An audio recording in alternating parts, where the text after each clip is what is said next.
So our presentation tonight is by John Gendron, a man who needs very little introduction. But John is an amazing operator. He has only been licensed for 2 years? Little over 2 years. And he has really excelled at many aspects of ham radio. If you remember our summer field day, he's the one who set up the big loop down there at the bottom of the hill and so forth. But John has taught me a lot. He's a good friend, and he's a tremendous asset to the club. He's donated not only, we'll just say financially, but also time and effort to many of the members out here setting up antennas. So let's give him our attention tonight, and welcome to both sides of the pileup.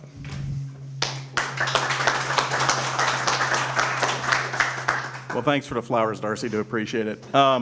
So we're going to start this off with just to go through it. It's going to be on DX and DX operations.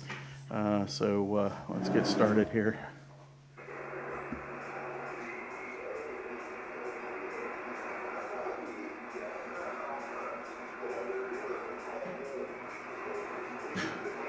So what you're listening to is a lot of DX operators calling CQ and QSO's going on in DX. I tried to record some of my stuff and it wasn't good enough quality. So I pulled some of this down, some of it's off my radio.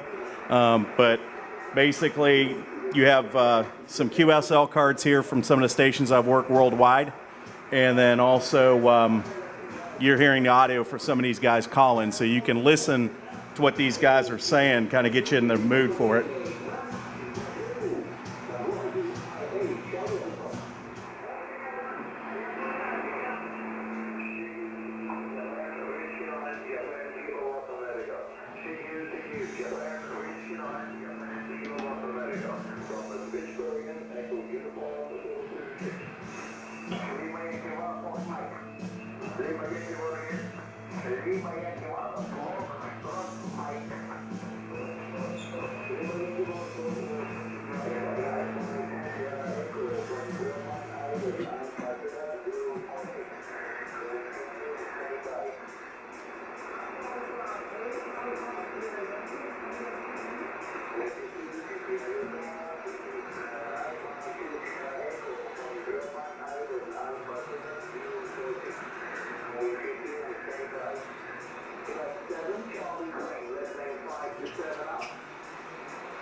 Okay, so that gives you a little flavor of what you might hear with DX. So just to give you some background, this is geared toward those guys that are getting into DX or have had some success doing EX, but you're trying to chase that DXCC. There's many in here who I think are on a roll or have 200 plus countries.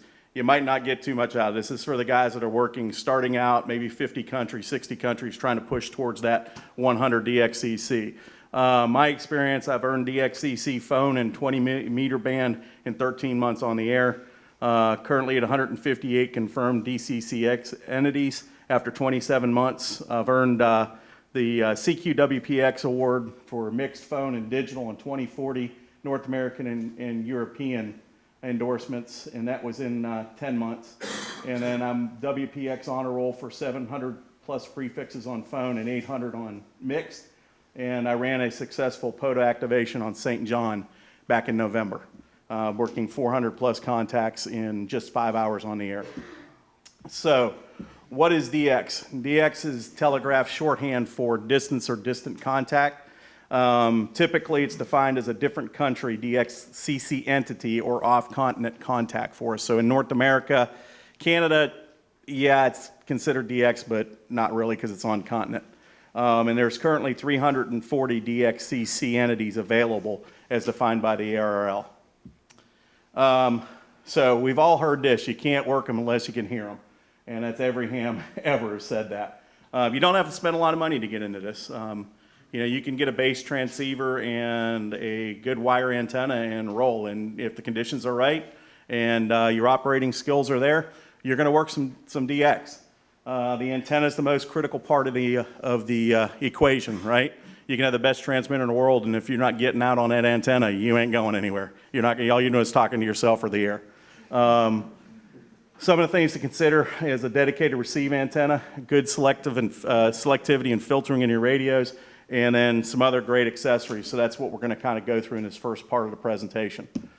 Antennas, your gateway to the world. So there's several different types. Dipole antennas, I know there's a lot of folks that are fans of those, G5RVs, inverted Vs, all those different variants. They're easy to build, they're efficient. The big issue is most long-haul DX is 5 to 10 degrees of elevation in your takeoff angle. And unless you've got those dipoles up high, you're not going to get that. You're going to be at 15 degrees, 20 degrees, so you're going to be kind of short falling for DX, or at least the rare ones that are, you know, halfway around the world kind of DX operations. Have wavelengths on the low bands are really long antennas, so you run into some issues there with your space. They also have a very wide receive pattern, so the selectivity in the antenna is a little difficult. But they're good. I mean, it's a good place to get started. And yeah, you can work a lot of countries. I steer guys on G5 RVs working stuff all over the world. Second thing, full wave loops, great antenna for DX. Really good, especially if they're in horizontal, really good takeoff angle. So you get that long haul DX very easily.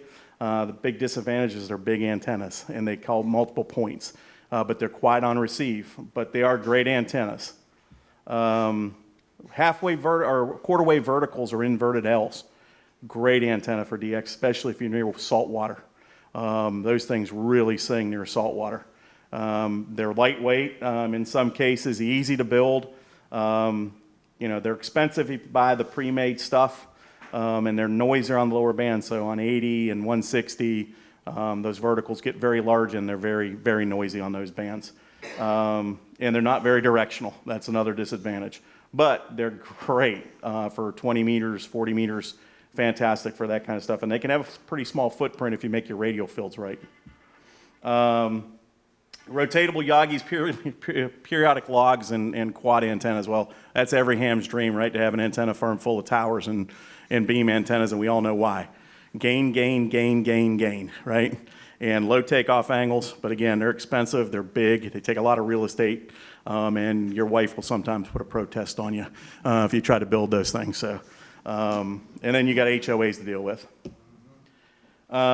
So receive antennas, I don't know how many of you guys know about receive antennas, but you know, you have several that can be receive only. You can have receive only loops, you can have receive only beverage on the ground, beverage antennas, flag antennas.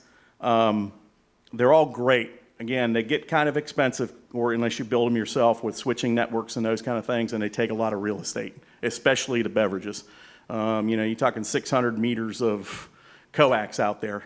That's a long way, 1,800 feet of coax going in two directions, and I mean, you got to have a lot of real estate, but they will help you out a bunch when you're trying to work DX. Transceivers. So most modern transceivers have the must-haves. They've got, you know, the frequency range you want, 160 through 6. They got good roofing filters in most of them.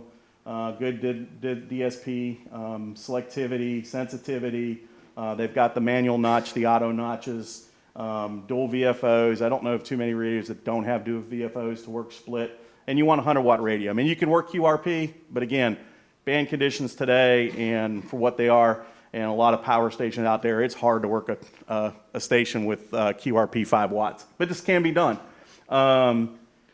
Nice to have are Vox operations, built-in second receiver. To have that second receiver is great. Pan adapters and spectrum scopes on them, internal keyers, and USB, CAT interface. That's kind of a must-have almost, but you can do it without it. Add-ons, things that would be good. A good set of noise-canceling headsets, computer interface, 24-hour clocks, gray line clocks so you can see where the gray line's at, pan adapters, DX guides and maps. You get a lot of those out there. Nifty manuals for your radio. And I've got a couple little guides for DXing here that somebody can take a look at if you'd like. I could pass them around. And this just gives you some background information on DXing, and they're great little books, and they're inexpensive. And then a desk mic or a boom mic with headphones, that always helps out a whole lot too. Receive audio processing gear, that's another thing. I run at my station, all my radios run into a mixer, so I can take what radio I want and what channel I want or what VFO I want, and I can throw it up into each ear. And I also have an equalizer there, so I can filter out some stuff. I'm taking, 300 hertz to 3,000 hertz is typically where your band is for your voice on the radio. That's where your transmit bandwidth is, and I'm taking that and mixing that around to give me better quality when I'm listening to stations, especially somebody who's low down in noise, trying to pull them up and knock that noise down. So DX hunting. All right, so where and when do we listen for it, and where and when do we call? So you have to understand propagation. That's a big part of it, knowing how the atmosphere works and when it's good and when it's bad, what times of day. Working long path, so that's opposite the short path, obviously, if you've got a directional antenna. Working the gray line, that's a great way to do it. Understanding the band plan with how it's set up, and also using digital modes to predict what propagation looks like. So we'll get started with propagation. Most of you guys have some background in this, but it may be helpful. We're bouncing signals off the ionosphere, which is basically between 37 and 370 miles above the Earth. We have mostly 4 layers we're really concerned with, which are the D layer, the E layer, and the F layer, F1 and F2. F2 is about 2,500 mile skips. E layer is about 1,200 mile skips. The D layer during the day has a lot of absorption, and it's based on ultraviolet radiation from the sun. So the more activity we have in the sun, more sunspots, the more ultraviolet and proton stream it's putting out, the better off we are to a point, because then you start to overwhelm it and depress the magnetosphere, and you get a lot of noise on the bands too. So it's good to a point. The bands, which ones to use. So 160, called the top band. It's a nighttime band during the winter. In the summer, it's pretty unusable. I mean, some of these guys can tell you if it worked 160, it's a lot of noise, a lot of natural noise, lightning and those kind of things on 160. And you pretty much have to run power there. You can work 100 watts with it, but you're not going to get very far. And the antennas get really large there too. 80 meters, similar to 160. It's really good at night. You can use it during the day, but daytime's a really short gain propagation. 80 at night's going to be a longer gain for you. 40 meters, this is where I do a lot of my work. It is a workhorse band.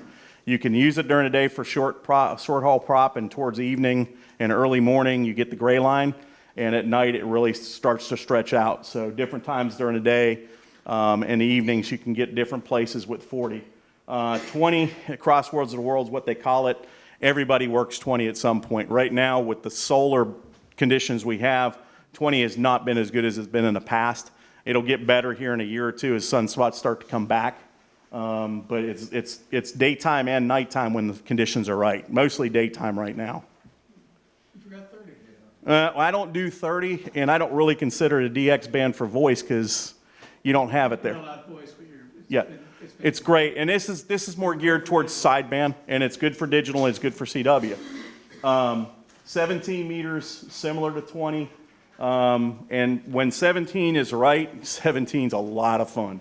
I started out, the conditions when I got my license were a little better than they are now, and every Saturday morning I'd get up and just blast into Europe on 17 with a little vertical out in the front yard and 100 watts. So I worked a lot of countries doing that. 15 meters, it's pretty much dead right now, but occasionally you get an opening. Very similar to 20. 12, I don't do a whole lot on 12. The only big contact I have on 12 is the islands in the Pacific. Oh, God, Pitcairn Island in the South Pacific. I got them on 12. There was a DX-pedition down there, and I tried to work them on everything. And one day I heard them on 12, and sure enough, called out and got them. 10, they say, I've never experienced 10 in a good sunspot cycle, but they say 10, when it's right, you can go all night on 10 all around the world. And then you have 6 meter, which they call the magic band, and I don't do a whole lot on 6 either. It really depends on E-skip there for the E layer. Okay, so we got some band charts here. And ARL publishes this every month, and this kind of gives you an idea of where you can work and what frequencies you can work on. So the blue line is your baseline here, and that is typically for CW about 1,500 watts. And you can see East Coast of Australia, so if you want to work there, say you're trying to work on 40 meters, which is 7 megahertz. So you're going to be right here. So 8 to 12 is your prime time to try to get in there. Now the red band is going to be the 10% day. Those are the days that are really good. And they say 10% of the days of the month, you might be able to work those bands with a 100-watt radio at those times, okay? Same thing, the green line's your 50% line. So you can see 50% of the days you're going to be able to use. Going there, you're going to be able to use, 14, so 20 meters. 8 o'clock in the morning probably be pretty good. Late in the afternoon probably be pretty good. Late in the evening when the gray line comes in, probably pretty good for 20 meters, about 50% of the days. And that's based on the SFI, which we'll talk about here in a minute. So solar data. So everybody sees these little boxes on the websites. And basically this is telling you what the conditions the sun's outputting and the effects on the bands. Okay. I don't really pay too much attention to this part of the band here where it says fair, good, fair, fair. It's hard to tell. I mean, that's what the prediction says, but it doesn't mean those conditions are fair or good or bad. There's been days it says poor and I worked all over the world. So I don't put too much credence in it. What I do watch is I watch the SFI number, the SN number, and the A number. Those are what's important. The SFI is a solar flux. Bottom of the scale is 60. And we've been around 60, 65, 67, for a long time. So we're at the bottom end. When you start to get above 100, propagation starts to take off, okay? So anything above 100 is really good. Last year, field day, we were just above 80. And we all saw what happened field day. We had a really good field day, and a lot of teams did because that propagation was there. The A index is the geomagnetic condition. You want it to see it in 1 to 6. Gets to 7 or 10, you start to get a little bit of noise in the band. And if it's over 11, just shut it down. You ain't getting any propagation. Forget it. K index is the disruption level. So when you have solar flaring or X-ray flaring, as that starts to build up, that tells you what kind of storm you're having. So 1 through 3, yeah, you're not having too much problem. As it gets above 4, you're starting to get storms and your propagation is going to drop out. What's interesting is sometimes right before those storms hit, you get a high proton flux and propagation will take off for about an hour or two. And then all of a sudden it's like somebody turned the radio off. You'll be watching the scope and you'll see tons of stations out there. You're talking, working, and the next minute, nothing on the scope. Everybody goes dead, and it's because the propagation just went away. The proton fluxes compressed the ionosphere, and away propagation went. Okay, the beacon network. This is a good way to tell where the propagation's at. If you guys tune your radio to 14100 megahertz and you start listening, those beacons call out, and they're all over the world. I'll go forward one slide. You can see where the beacons are at. And if you know what to listen for, and there's actually, if you go out to the beacon website, it tells you what's transmitting at that point in time. And you can listen for those beacons at different times of day on each of those frequencies. And they'll tell you, if you're on 20 and you hear the beacon from Alaska, you know it's open to Alaska pretty much. You can probably work there. Same thing if it's open in Chile or if it's open in Indonesia. If you're hearing that signal, there's probably some propagation there. And it may not be in the sideband area, it may be in CW, but it's a good way to listen for propagation. And it's a really good tool to figure out what you're doing. Unfortunately, we don't have anything for 40 or 80 there, but 20 through 10, it's there and for you to use. Okay. Yeah, it's all CW. So it'll tell you, if you go to the website, if you can't read or copy CW, it'll tell you who's transmitting and who's next, and you stay on that same frequency. They transmit every 3 minutes and they rotate through. Azimuthal map, Great Circle map, some people call it. This one's built from Rock Hill. So if you have a directional antenna and we're trying to work China or India, we're having to go over the North Pole, okay? And that creates some problems because the way the magnetosphere works with the Earth is you've got a dip there at the North Pole, right? And so when that signal tries to bounce off the atmosphere up there, it gets absorbed.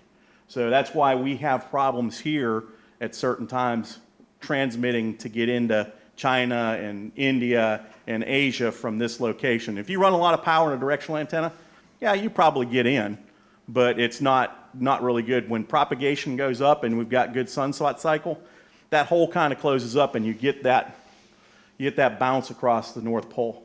But if you want to work, say, Australia, you're kind of going off to the northwest to get to Australia.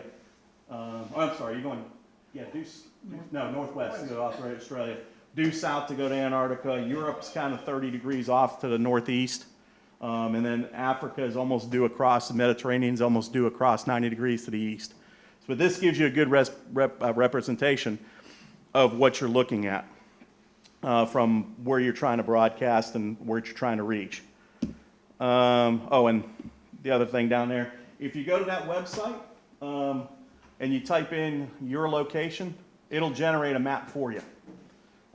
So if you're somewhere like when I went to St. John, I wanted to have a map for St. John. I just typed in my coordinates down there where I was close to where I was going to be, and I had a map like that to put in my book, so I kind of knew where to try to look for things. Working gray line, spooky propagation. Okay, so we had a presentation not too long ago about gray line, and that's basically, for the most part, an hour before sunset, an hour after sunset. And why they call it gray line is if you kind of look, you got a terminator here where the sunlight is at, and you get gray on either side of that, and that's why they call it gray line. DX Atlas is a really good tool for that. It gives you the world clock and the gray line propagation. So that's free. You can download it, and you can pop it up on your computer and have it. That's a geochron clock. They're really nice to have. Pretty cool. You can do a lot of different things with them. A little bit of a luxury, but nice to have. But you can work strange places with there. And I know early in the morning, say like in the summer months, our gray line and Australian gray line run up really close to each other. So that opens up really quick, and you have a really good period from about 5 to about 6 a.m. on 40 meters. You can get in Australia almost every day during the summer. Understanding the band plan. Okay, so most of the world doesn't run the same band plan we do. Even Canada doesn't run the same band plan we do. They can go below even where extras are for sideband. So a lot of times you'll hear stations that are sideband, they're working down around where the digital portion are, and it drives the digital guys absolutely nuts. But so I would encourage you, if you're a general, go get your extra to get that extra portion of the band, because a lot of countries, the DX hangs out in that extra portion of the band. So if you're a general at 20 meters, 14,225 is your bottom end. A lot of guys are down at 14,175. Same thing with 40 meters, 7.175 is your bottom end. A lot of these guys are hanging around 7,130, 7,140. And you can hear it every morning. Digital modes. So FT8 and PSK31, as much as I dislike FT8, it's good for propagation. It really is, to go out and figure out where you're getting to. So you can turn your machine on, run FT8, pull up PSK reporter, and see who's hearing you. So if you've got a good chance, if you're booming into Europe on FT8, give it a shot on sideband. You may have a connection there. And if you haven't seen PSK reporter, that's kind of what it looks like, okay? So you got your home station, and it's showing you where you're being heard at. Useful tools for hunting DX. So where are they? And some. So if you're trying to hunt DX-peditions, the DX newsletters, 425 DX, daily DX and weekly DX, those are really good. Now, some of them charge for the service. So if you're not wholesale looking for that, it's a little tough. But you can go to ARRL, you can go to DX Coffee, and you can get, a lot of times, you can see who's doing DX-peditions, when they're going to be there, what plans they have for operating. I did that when I went to St. John. I put it out on POTA and IOTA and a bunch of other places, and I actually got a call from the the guy who runs DX Daily and Weekly DX. And he said, hey, can you tell me about your operation? When are you going? What are you doing? What's your plan?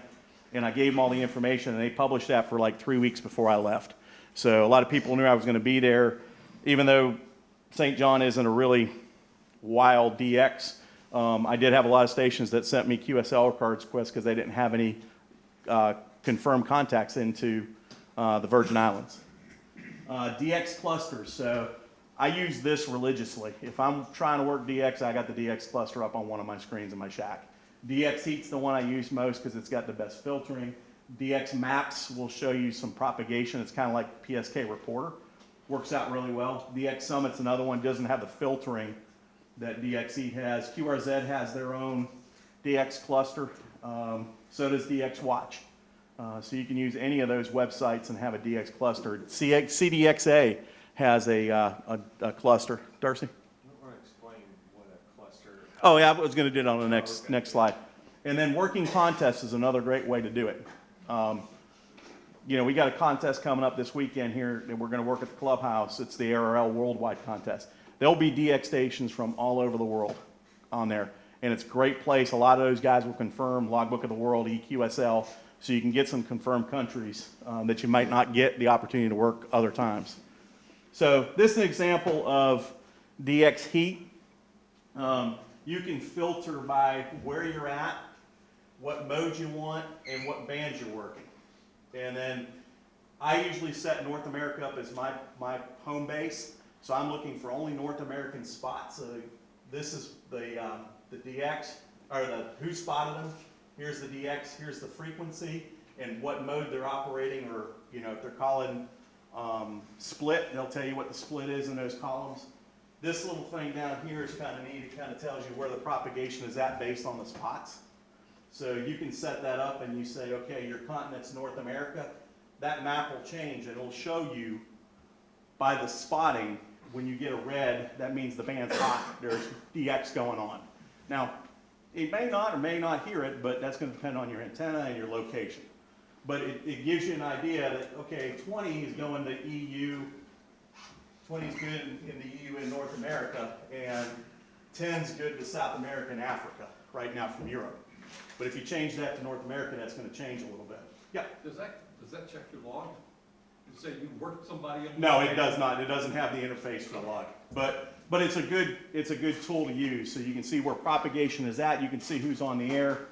The only thing I will say is some people fat finger things when they're entering in. So don't believe all the call signs. I've seen some incredible call signs on there, and you go and listen to the guy, and you're like, that ain't what he said. So just one word of caution, but that is a very valuable tool.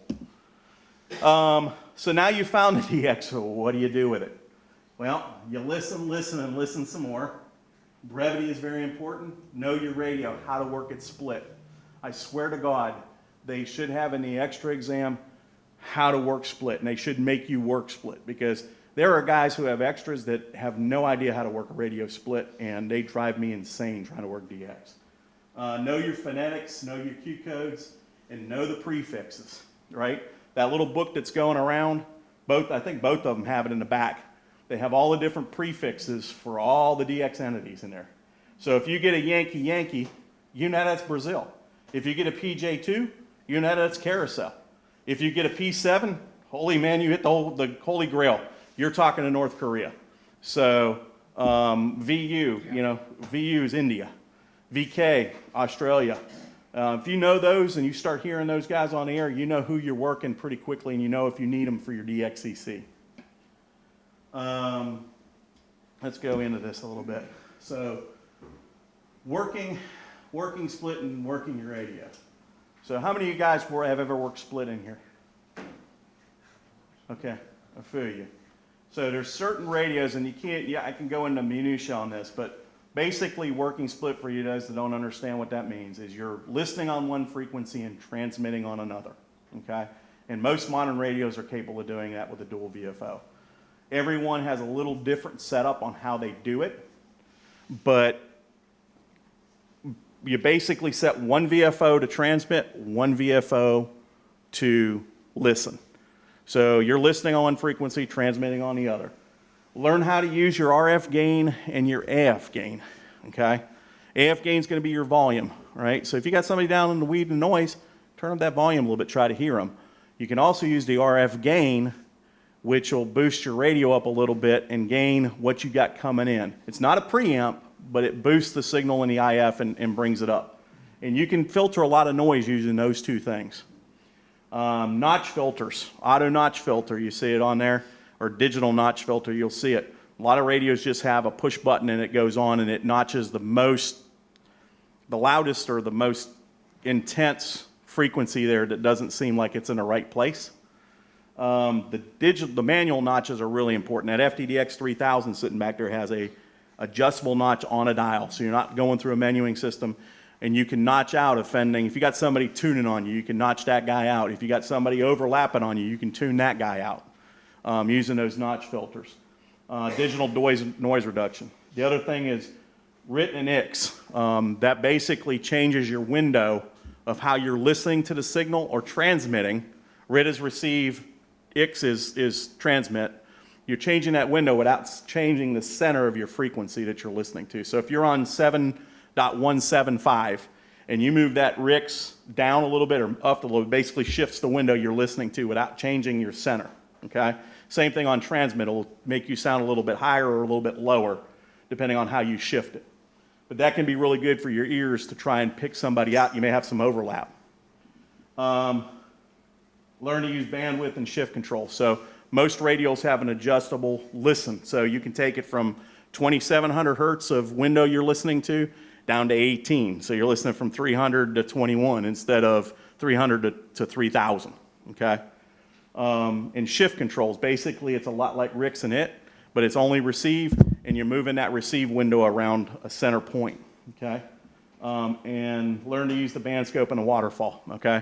So a lot of the band scopes and waterfalls, the new radios that have those, you'll have a main band, and then you'll have a sub band sitting up there. And basically that sub band is a zoom of the frequency you're on. So if you've got two frequencies that are overlaying each other, you can look at that top and see how they're overlaying and then make adjustments. And you can see where your notches are at. And allows you to filter things out. Really cool technology, but every radio is a little different, so it's a little hard to demonstrate that. Because again, every radio, you just got to learn your radio, that's what I'm saying. And then using Vox, right? A lot of guys are afraid of that Vox button because you're on a live mic. But the difference between keying up a microphone, keying a foot pedal, or keying this could be a difference. So you got working that guy and not. So if I hear a guy calling and I have to do this and then go NJ4Z, or I just see him come up and I go NJ4Z, I'm gaining that half a second or so it takes me to work that. And that might be the window he hears you in, okay? Phonetics. So, there's certain words in the phonetics that drive me nuts, but you will hear guys in North America use the NATO phonetics, which are the ones we're all taught, right? Alpha, Bravo, Charlie, Delta, Echo, Foxtrot, Golf, and so on. And then you'll hear the guys who use America and Baker and Canada. Those are mostly the other guys or the guys that are trying to be clever. There's a guy who uses Canada, Lithuania, Zanzibar. I hear him religiously.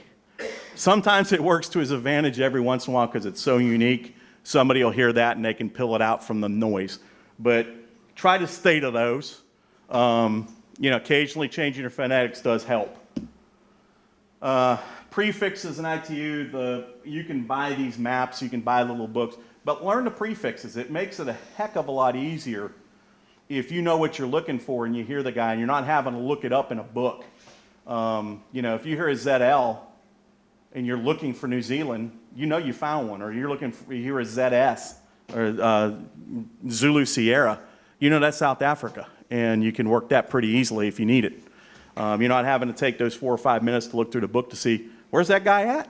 So learn those, and learn the zones too.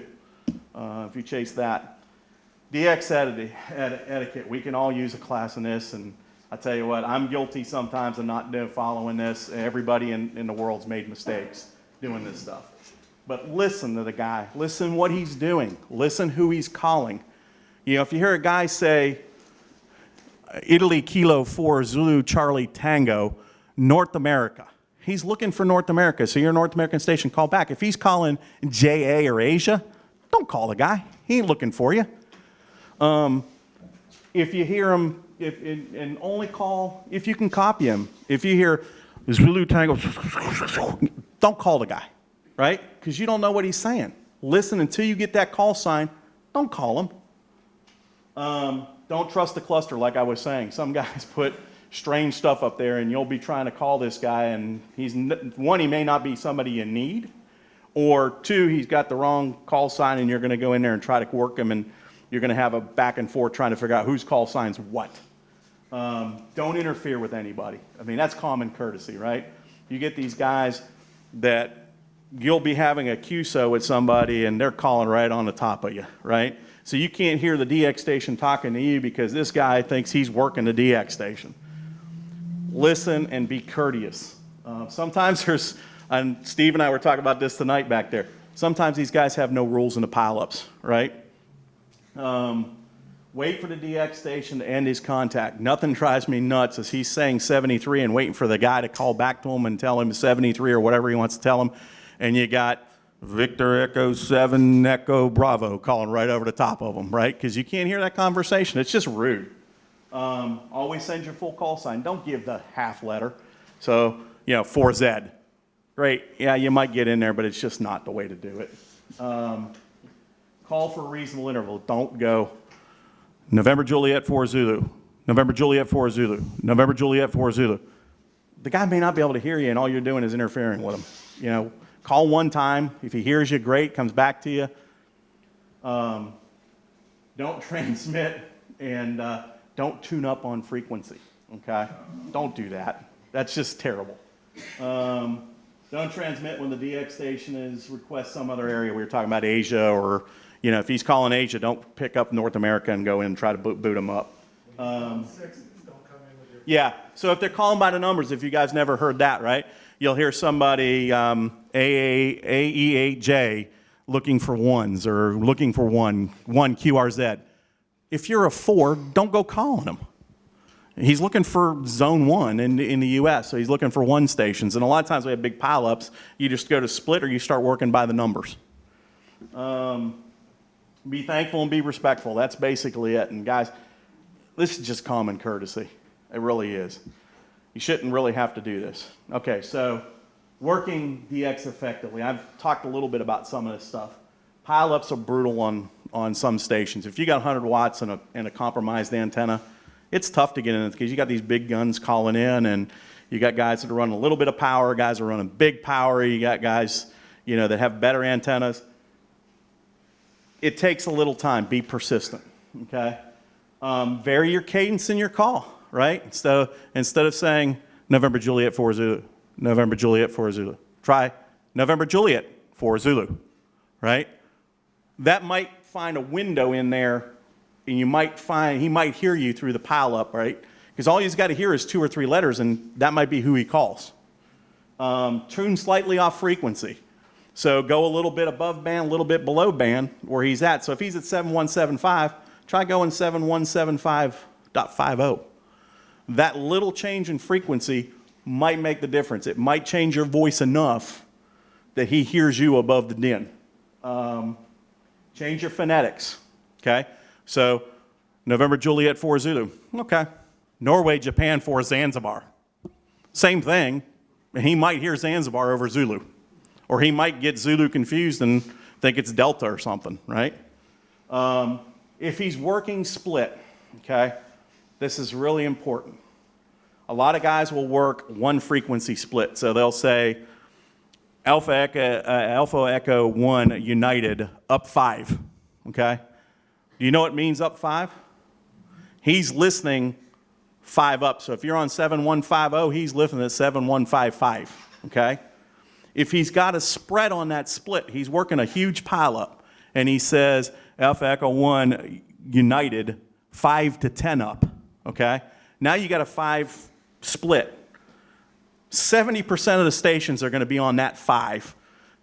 20% of the stations are going to be on the top end of that split, and in between, nobody's there. Go to the center of that split. I beg you, go to the center of that split. And believe it or not, you'll work that station before anybody else does. Because there's only 5 or 6 guys that are moving to that center of that split. Everybody goes to 5 up or 10 up, and nobody goes to 7.5. Right? He's tuning around. He's got 2 VFOs. He's listening to 2 places, and he's moving around listening for that. Or he's got somebody spotting and listening. Find a place to be heard. That's what it is about. When you're working a pile up, it's about finding a place to be heard. It could be timing. It could be your phonetics. It could be you're just louder than the next guy and the propagation's good. But you got to find that hole, right? And once you find the hole, the guy's going to call you. Work him effectively and work him quickly, right? Don't tell him what the weather is unless he asks. Don't tell him what your name is unless he asks, right? So some guys are more liberal than others. If they're working like in a contest, they don't want to know your name. They don't want to know what the weather is. What they want to know is what's my signal report and what's the exchange, and I'm gone, right? The guys that are working the big pileups, the Duchy Island and Boivay, if they ever get that up there, that's what they want to do. They want to work that, right? Now, they may hear a friend, and they may talk to that friend a little bit, but that doesn't mean they're going to talk to you that way. So listen to what they're doing. Listen to the guy if you can hear both sides of the conversation, right? Listen to what he's doing. If he's getting the first guy that calls him, right? If you're sitting back listening, and the first guy here is K4DQP, and he calls that guy back, then great, he's calling the first guy he hears. If he's calling the loudest guy he hears, you'll hear that too. Or if he's calling the last guy. Sometimes you get in these big pileups, and it's Zulu. Okay. Zulu station, come back again, and you might get 4 or 5, but it breaks it down. So listen to what he's saying and listen to what he's working, and that's how you figure out how to call, right? Another thing, John. Yeah. too, is, And Andy's worked 300 plus countries, so he's the expert in the room.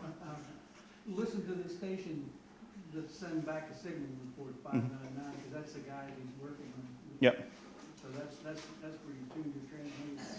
Yep, and for a split, yeah, that's a good thing if you hear that. So, so when I first started, I started with a Yaesu 857, lots of noise, no filters, but I ran QRP. And I would call these stations and I would say QRP.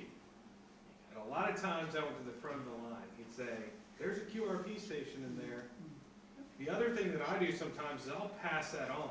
Yep. So I'll say, hey, you know, thanks for working me. There's a QRP station in here.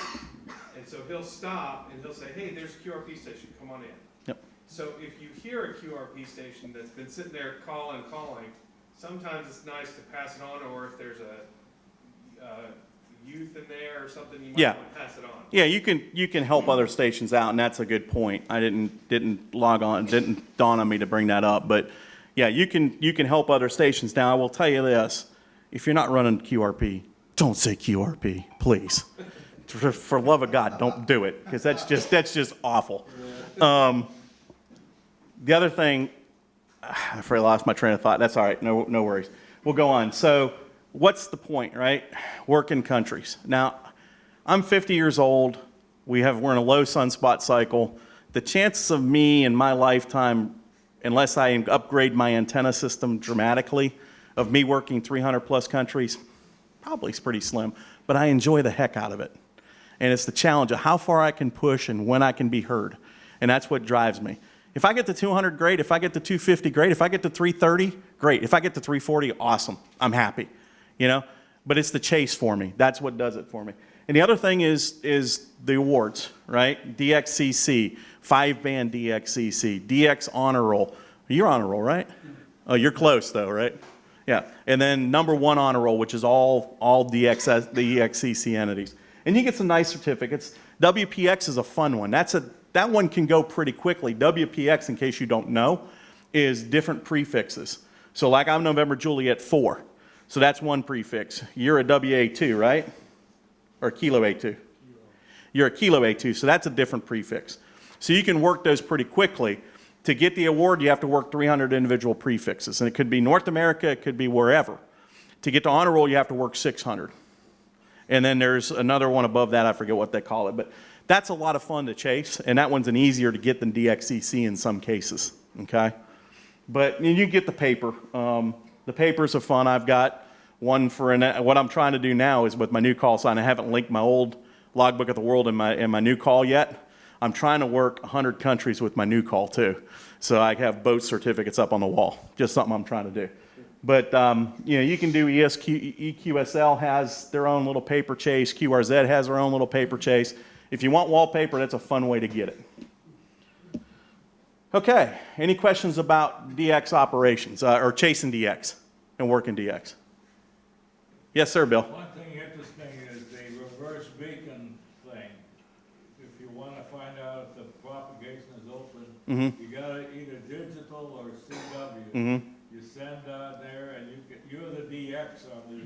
You can see everywhere where you heard. Yeah, it's kind of like PSK Reporter, but it's a different mode, and a lot of CW guys use that, and it's really good. And again, I apologize. This is my experience, and I've done mostly sideband and a little bit of digital. So I don't have the wealth of knowledge to give you the CW stuff that Andy or Bill can give you. Maybe they can do a presentation on this again, but you know, and I know in my heart of hearts and able to get closer to 300, I'm going to have to learn CW, and I'm doing that now because CW gets through when voice won't, especially in the conditions we're in. Okay, so we talked about that side of the pileup, the listening side of the pileup. Now we're going to talk about working side of the pileup. So November 2018, my wife and I love the island of St. John in the USV and the Virgin Islands. And so we've made several trips down there. This was the first opportunity. It was my birthday, 50th birthday trip. And we were going down for 2 weeks. And I told her, I said, I'm taking radio gear. I got a little bit of a weird response to that, but I told her it's my birthday trip. I'm taking radio gear. So I was a little bit selfish. So this will give you a little flavor of what I saw.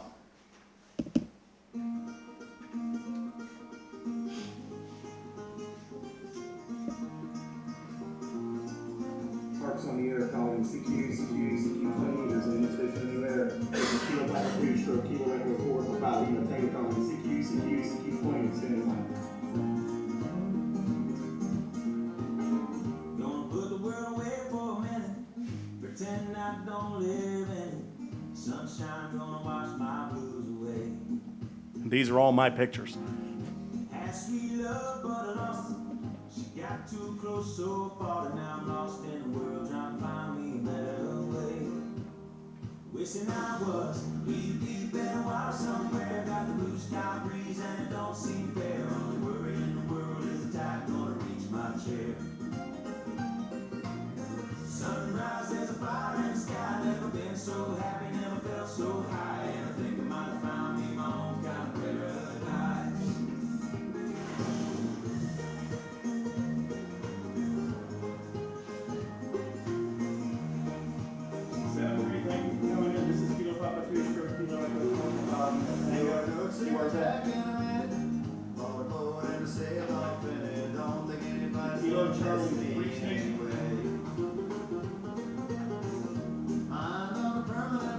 Roger 5940, 59, navigation beach, National Park, Now I'm deep in the water somewhere, got the blue sky breeze blowing wind through my hair. Only worry in the world is the tide gonna reach my chair. That's Mayho Beach. That's where I operated most of the time from. Sky never been so happy, never felt so high, and I think I might have found me my own kind of paradise. This champagne shore washing over me. It's a sweet, sweet life, live by the salty sea. One day you could be lost in me, change your reality. That was a view from our house. Knee deep in the water somewhere, got the blue sky breeze blowing wind through my hair. On the world, in the world, is the tide gonna reach my chair. Sunrise, there's a fire in the sky, never been so happy, never felt so high, and I think I might have found me my own kind of paradise. Going in the water, nice, find yourself a little slice, grab a backpack, and let you never know until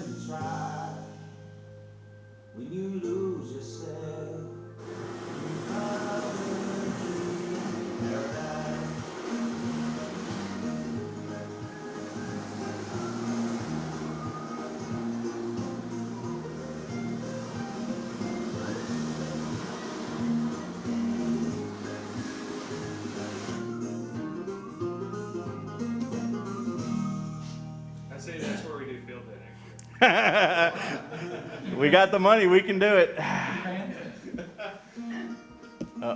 Okay, so that was my vacation trip, and I threw a lot of different slides in there so you can see what you can do when you go down there, right? It's not just about working radio. I mean, you can do that if you want to be DX-pedition and go down there and work radio 24 hours a day, but some of these places are just incredible. You know, take the time, smell the roses, look around, see what's there. But a lot of fun. I'll tell you, I had some huge pileups down there, working 100 watts off the beach with a basic vertical antenna. And you saw the picture of me out there in the salt water dragging the radials out there. I had 4 10-meter radials dragged out in the salt water, and I had basically this antenna, which is a 10-meter collapsed pole, and a radiating plate and a radial plate, and I attached the radials down here, and I had 20, 40, 10, 15, and 17 on here, and was able to work all those bands off that one antenna. I also took a vertical or a horizontal dipole and put it on a 7-millimeter pole at the house, and that worked really well until we got really heavy rain and my antenna got shorted out. So the reason I chose St. John, other than being just beautiful down there, is it was a U.S. territory, so I knew I didn't have to do any kind of deals with trying to figure out how I get licensed or whatever. It was easy to run Kilo Papa 2, Kilo Echo 4, Papa Lima Tango. I knew it was a national park down there, so I can get on the island, work the national park, and have some interest. People wanted that park because it had only been activated like 5 times during the national parks on the air. So I knew people were looking for that, so that's why I went to POTA and put it out there. And also it's IOTA, it's NA 126, so that worked out really well. So I was able to get the word out that I was down there and operating. The length of stay, I was down there for 2 weeks. I worked 4 days on the air, about an hour, hour and a half. That's what my batteries let me do. And that was enough operating. It was a lot of fun. I wasn't down there to work 1,000 stations. I was down there to just have fun while I was doing it and kind of learn from the experience, first time I ever done it. And I wanted to try the legendary saltwater amplifier. So, what to bring, antennas. I had several different choices. I had buddy poles, alphas, magnetic loops, all kinds of stuff. And I couldn't take everything, so I kind of narrowed it down to 3 antennas. I had the vertical, the dipole, and I had my alpha all packed up to go. In the morning, I weighed my bags, and I was 7 pounds overweight. And it was like, do I take underwear or do I take the antenna? The wife won, she said take underwear.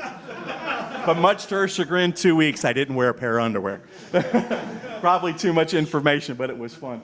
Transceivers, I took my trusty 7300 and my little QRP rig, which never made it out of the box. Conditions just weren't going to let me run QRP. I did take a tri-band Kenwood with me, a little handy talk. I made some friends with some guys on the island that were hams before I got down there, so they helped me out a little bit, and I was talking to them on their nets and using it to help me get stuff and where to go and those kind of things.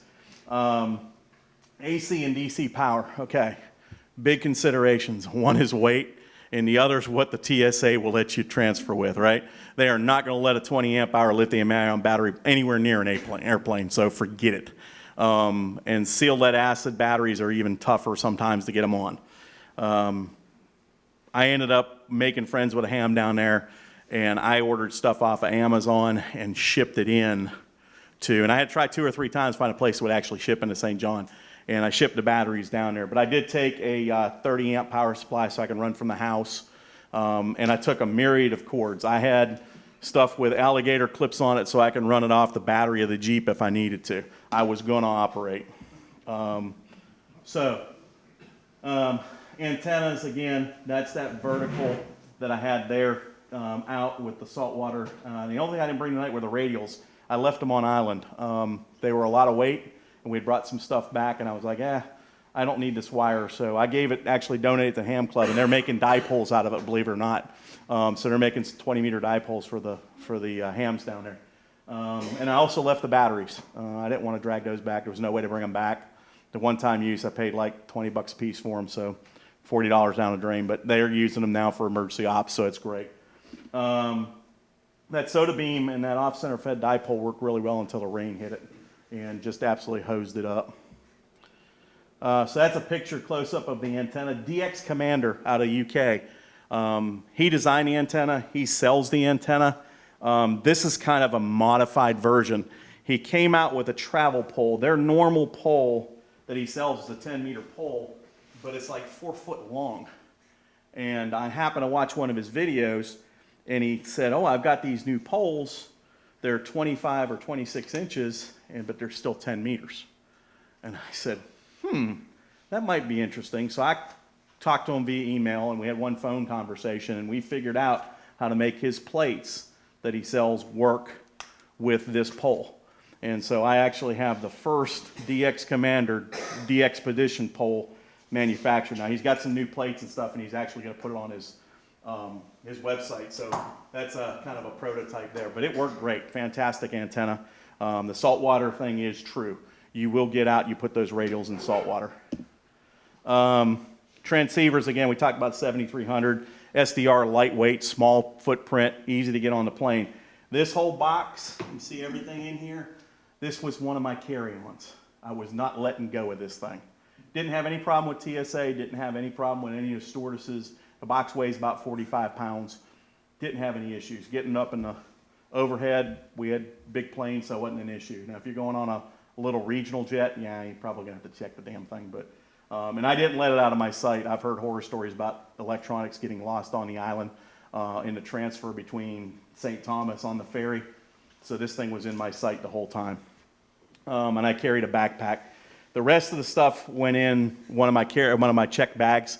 So the antenna mast, the coax, and a few other things went in that check bag, and didn't have any problem. I got a nice note from the TSA. They looked in there to see what the heck that was before they put it on the plane, but no problem there, and I got it to the island, and everything was there. Power supply, we talked about that. 2 SLA batteries, and I built a Y cable.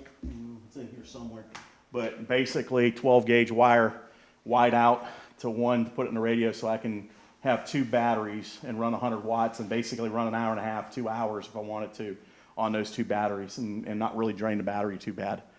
It's hard to work and play around when you have those beautiful beaches and people in the water and you want to go swim with the turtles and that kind of stuff. So feed line, I took a bunch of coax, and I'm glad I did because I had one piece fail me. So I took some RG213 and some RG8, small coax BNC connectors. I took a crap load of different adapters, because once you get down there, the chances of you getting something is going to be slim to none. There are no Radio Shacks, there are no ham stores on that island, and trying to get anything in slow boat. Now I did know some other hams on island, so if I really was in a pinch, I'd probably call one and say, hey, can you give me something? Accessories, I took a set of headsets. I had an antenna analyzer. I had a small SWR meter. And I didn't take a work surface in the shelter, but if you do, I'd suggest that if you don't know where you're going, I knew there were some picnic tables and some areas that were sheltered that I could work off of on island. And again, I talked to POTA, IOTA, and let them know I was going. There's several social media sites, Band Hoppers, DX News, DX Worldwide News, Club Log. I blistered them all and said, I'm going to be on island. I'm working this park. It's only been activated 5 times. And man, they putting that out on the air, so it helped me a lot to work a lot of stations. Getting equipment, we talked about a lot of this. It was a little bit of a challenge to get stuff down there, but it got down there. Setting up. So keep a watchful weather eye. Rain will come up in the Caribbean pretty quickly without notice. So we had one rainy day that kind of had to scramble and shove stuff in boxes and wherever I can get it to get it out of the rain. Get on the air and create a pileup. I mean, it was a lot of fun. I got frustrated on one day. The last day I was on the air, I was on 20 meters, and I was up in the upper part of the general portion of the band, and there were just people just being rude, calling right on top of me. It was like I'd get on a frequency in use is a frequency in use, a frequency in use. Nothing. I start calling, hey, the frequency's in use. Really? So I moved around. I got frustrated. I was just like, screw this. I'm going down to the extra portion of the band. And I called one time down on 20 meters. I think I was on 14.160 thereabouts. And a guy out of the Canary Islands picked me up. and he spotted me on DX, one of the DX clusters, and it was on. Let me tell you something. 112 stations in just over an hour, and all DX, all Europe, just smoking in there. I worked everything from Corsica up into the Nordic countries, and I actually had Morocco on the African continent, but just had an absolute blast for an hour. So it was a good time, and that's it. So here's all the gear. If you guys have any questions or want to come up and take a look at it, come on and take a look at it, and I'll open up for questions. Anybody have anything? No, great. So we're all going to work some DX? Awesome. Thank you, guys.